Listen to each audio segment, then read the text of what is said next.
പറയേണ്ടതെല്ലാം മുഖത്ത് നോക്കി തന്നെ ഞാൻ പറഞ്ഞു. സംസാരിക്കുമ്പോ മുന്നിലിരിക്കുന്നത് ഒരു മന്ത്രിയാണെന്ന് തോന്നിയതേയില്ല. സ്വന്തം അമ്മയോട് സംസാരിക്കുന്ന സ്വാതന്ത്ര്യവും ധൈര്യവും ഒക്കെ കിട്ടി. ഗുഡ്. എന്റെ ചോദ്യങ്ങൾക്കൊന്നും അവർക്ക് വ്യക്തമായൊരു ഉത്തരവില്ലായിരുന്നു ആന്റി. എന്നെ അതിശയിപ്പിച്ചതല്ല, ഞാൻ ഇത്രയൊക്കെ ചൂടായി സംസാരിച്ചിട്ടും അവര് മുഖം കറുത്ത് ഒന്നും പറഞ്ഞില്ല. ഒന്നുകിൽ എന്നെ ഗെറ്റ് ഔട്ട് അടിക്കും, അല്ലെങ്കിൽ സെക്യൂരിറ്റിയെ വിളിച്ച് പിടിച്ച് പുറത്താക്കിക്കുന്ന കരുതിയത്. പക്ഷെ ഒന്നും ഉണ്ടായില്ല. ഇടയ്ക്കെന്നെ സഹതാപത്തോടെ നോക്കിയിരുന്നു.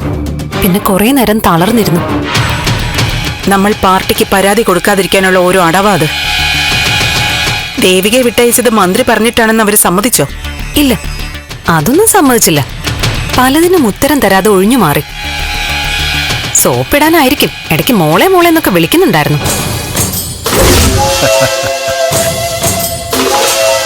തനുജ, നിന്നെ സമ്മതിച്ചിരിക്കുന്നു.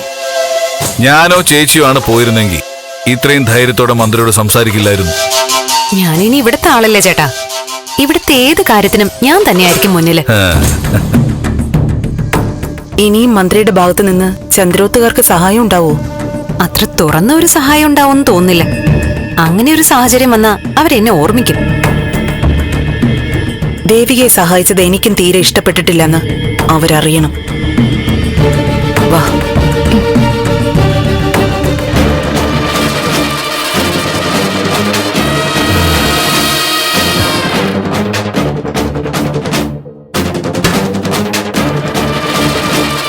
ഇവളാള് കൊള്ളാം. ഒരു മന്ത്രിയോട് പോലും നേർക്കുനേരെ സംസാരിക്കുന്ന ഇവള് തന്നെയാ ഇനി എന്റെ ആയുധം.